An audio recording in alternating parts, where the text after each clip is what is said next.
നമസ്കാരം. ഇറാന്റെ പരമോന്നത നേതാവ് ആയത്തുള്ള അലി ഖമേനിയുടെ ഭാവി എന്തെന്നുള്ള ചോദ്യങ്ങളാണ് ഉയരുന്നത്. അദ്ദേഹത്തിന് നാളുകൾ എണ്ണപ്പെട്ടു എന്നാണ് വിലയിരുത്തലുകൾ വരുന്നത്. ഒന്നുകിൽ കൊല്ലപ്പെടും, അല്ലെങ്കിൽ അതിനു മുൻപ് തന്നെ ആ സ്ഥാനത്ത് നിന്ന് നീക്കം ചെയ്യപ്പെടും.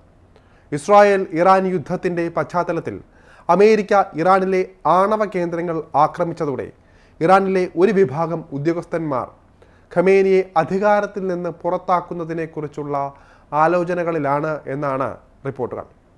ഖമേനിയെ സ്ഥാനഭ്രഷ്ടനാക്കുന്നതിനെക്കുറിച്ച് ഉദ്യോഗസ്ഥർ ചർച്ച ചെയ്യുകയാണ് എന്നാണ് അവരുടെ കൂട്ടത്തിൽ ഉൾപ്പെട്ട ചിലർ തന്നെ വെളിപ്പെടുത്തി എന്ന് പറയപ്പെടുന്നത്. പാശ്ചാത്യ മാധ്യമങ്ങളും ഇത് കൃത്യമായി റിപ്പോർട്ട് ചെയ്തിട്ടുണ്ട്. ഖമേനിക്കെതിരെ നടക്കുന്ന നിരവധി ഗൂഢാലോചനകളിൽ ഒന്നാണ് ഇതെന്നാണ് അവർ പ്രതികരിക്കുന്നത്. ഖമേനിയുടെ ദിനങ്ങൾ എണ്ണപ്പെട്ടു എന്ന് എല്ലാവർക്കും അറിയാമെന്നാണ് ഒരു ഉദ്യോഗസ്ഥൻ അമേരിക്കൻ മാധ്യമത്തോട് പറഞ്ഞിരിക്കുന്നത്. ഖമേനി പദവിയിൽ തുടർന്നാലും അദ്ദേഹത്തിന് യഥാർത്ഥ അധികാരം ഉണ്ടാകില്ല എന്നും ഇവർ ചൂണ്ടിക്കാണിക്കുന്നുണ്ട്. 86 വയസ്സ് പിന്നിട്ട പരമോന്നത നേതാവിൻ്റെ പ്രായാധിക്യവും മോശമായ ആരോഗ്യസ്ഥിതിയും കാരണം അമേരിക്കയുടെ ഇടപെടലിന് മുൻപ് തന്നെ ഇറാനിലെ ഉദ്യോഗസ്ഥന്മാർ അദ്ദേഹത്തെ സ്ഥാനഭ്രഷ്ടനാക്കാൻ ശ്രമിക്കുന്നതായിട്ടാണ് മാധ്യമങ്ങളെല്ലാം തന്നെ വെളിപ്പെടുത്തുന്നത്. തങ്ങളുടെ ആണവ കേന്ദ്രങ്ങൾ ആക്രമിച്ച അമേരിക്കയ്ക്ക് അവർക്കെതിരെ കടുത്ത നടപടി സ്വീകരിക്കാനാണ് ഇറാൻ തീരുമാനിച്ചിരിക്കുന്നത്. ഖത്തറിലുണ്ടായ തിരിച്ചടി ഇതിനുദാഹരണം. എന്നാൽ ഇസ്രായേലിനും US-നുമെതിരെ സൈനിക നടപടി തുടരാൻ രാജ്യത്തിന് സൈനിക ശക്തിയുള്ളതായി ഇറാനിലെ ഉന്നതർ ഇപ്പോഴും വിശ്വസിക്കുന്നില്ല.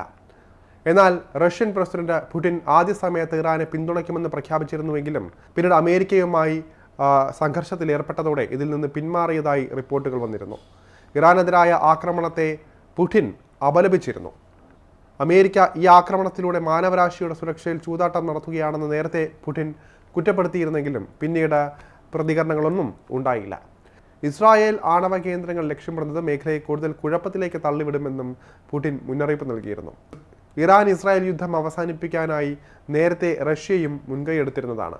കഴിഞ്ഞ ദിവസം ഇറാൻ വിദേശകാര്യമന്ത്രി അബ്ബാസ് അരാഗ്ചി റഷ്യയിലെത്തി പുടിനുമായി ചർച്ച നടത്തിയിരുന്നു.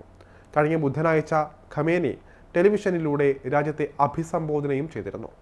ഖമേനിയുടെ സുരക്ഷ ശക്തമാക്കുന്നതിനായി ഇലക്ട്രോണിക് ആശയവിനിമയങ്ങൾ നിർത്തിവെച്ച ഇപ്പോൾ ഒരു ബങ്കറിൽ ഒളിച്ചിരിക്കുകയാണെന്നാണ് ഇറാനിയൻ ഉദ്യോഗസ്ഥരെല്ലാം തന്നെ ന്യൂയോർക്ക് ടൈംസിനോട് പറഞ്ഞിരിക്കുന്നത്.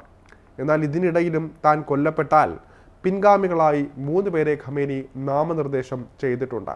ഖമേനിയുടെ 56 വയസ്സുള്ള മകൻ മോജ്തബയും ഇവരിൽ ഉൾപ്പെടുന്നുണ്ട്. ഖമേനി കുടുംബത്തോടൊപ്പം ഒളിവിൽ പോയിരിക്കുകയാണ് എന്നും റവല്യൂഷണറി ഗാർഡ്സിൻ്റെ പ്രത്യേക വിഭാഗം അദ്ദേഹത്തിന് കാവൽ നിൽക്കുകയാണെന്നും വാർത്തകൾ പുറത്തു വന്നിരുന്നു. ഖമേനിയുടെ 56 വയസ്സുള്ള മകൻ മോജ്തബയും ഇവരിൽ ഉൾപ്പെടുന്നുണ്ട്. എന്നാൽ കൊല്ലപ്പെട്ടിട്ടില്ല എങ്കിൽ ഇക്കാര്യത്തിൽ അന്തിമ തീരുമാനം എടുക്കുക ഖമേനി തന്നെയായിരിക്കും. എന്തായാലും ഖമേനിയെ സംബന്ധിച്ച് മുന്നിലുള്ള നാളുകൾ അതിനിർണായകമാണ്.